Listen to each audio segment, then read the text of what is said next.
مولاي صل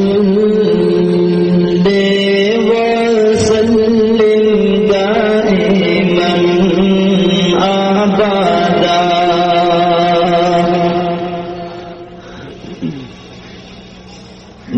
مولاي صل وسلم دائما أبدا على حبيبك خير الخلق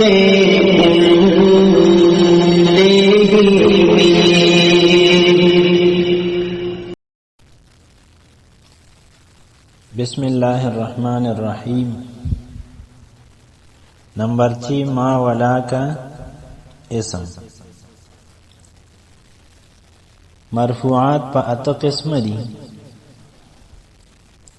په هغه کې د 5 مرفوعات بیان شو.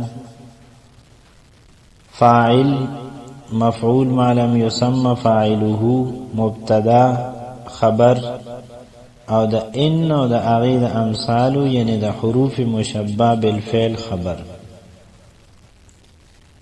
اوس پشپغم نمبر کې مصنف رحمه الله بیان کوي چې د ما او د لا اسم دا د مرفوعات نه دي. ما ولا کا ہے عمل انا و انا کے خلاف.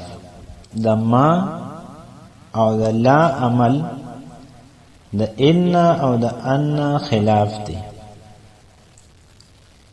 اسم کے رافع ہیں اور ناصب خبر کے دائما. دائی وجہ دادا چی دا اسم لرفع ورکی او خبر لا ہمیشہ نصب ورکی. او کم چی انو انو نو اغی اسم لنصب ورکو او خبر لرفع ورکو. او ما اولا چی دی نو دا پا مبتدا او پا خبر داخلی گی او د ما اولاد داخلی دون بعد مبتدا تبیا اسم د ما ویلی کیگی یا اسم د لاو تویلی کیگی او خبر تا خبر د ما یا خبر د لا دا ویلی کیگی. د ما او د لا داخلی دون بعد مبتدا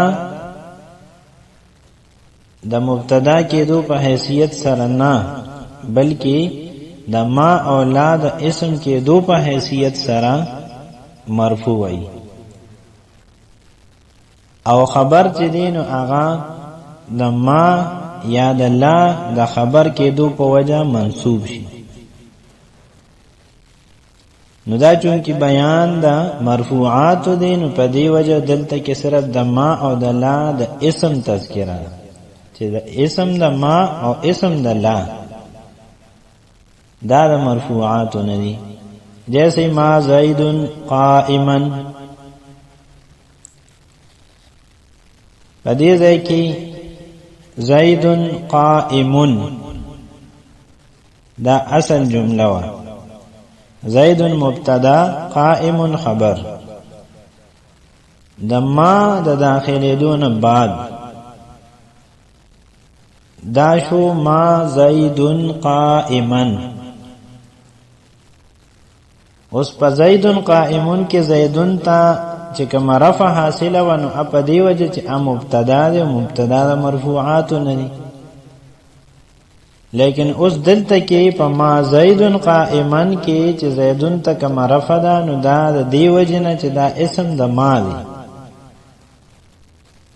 او قائما چې دینو دیتا نسب ورکړې شو د ما د وجه قائما او مخکې و قائمون.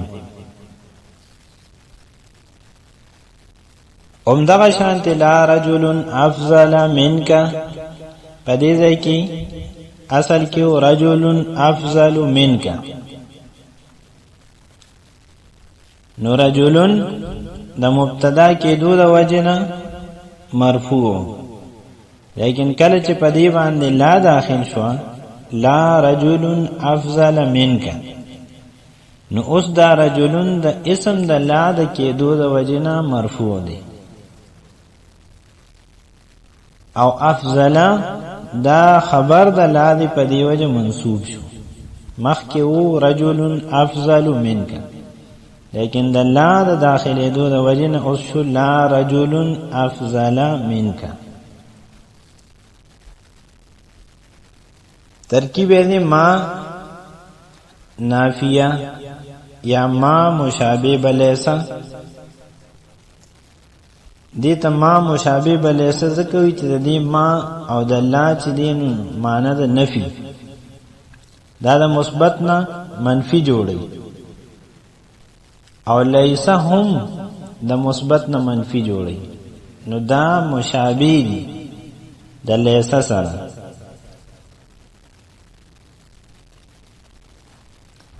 نو ما مشابه بلیسا زیدن د دې اسم قائما د دې خبر نو ما مشابه بلیسا د خپل اسم او خبر سره جمله اسمیه خبریه شو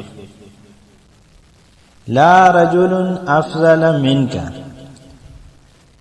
پدې ده کې لا مشابه بلیسا رجل د دې اسم افضل اسم تفضیل پدې کې هو ضمیر دی هغه د دې فاعل او من جار یعنی حرف جر او کا دا مجرور ضمیر مجرور متصل بحرف جر